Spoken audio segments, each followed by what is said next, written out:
আজি কংসৰ কাৰাগাৰত বসুদেৱ আৰু দৈৱকী আই উচুপি উঠিছে। কিয়নো কাইলৈ ৰাতিপুৱাতে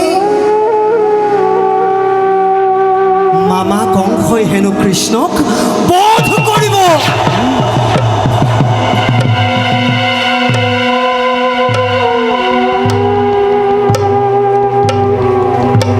সেয়েহে কাৰাগাৰত বসুদেৱ আৰু দৈৱকী আই উচুপি উঠিছে, দুয়োৱে আলোচনা কৰিছে।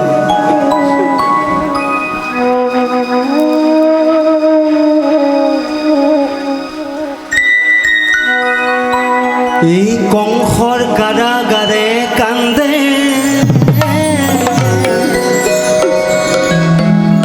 দৈৱকী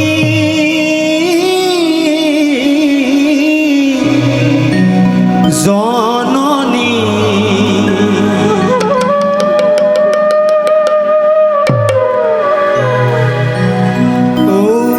হিয়াত জ্বলিছে পুত্ৰৰ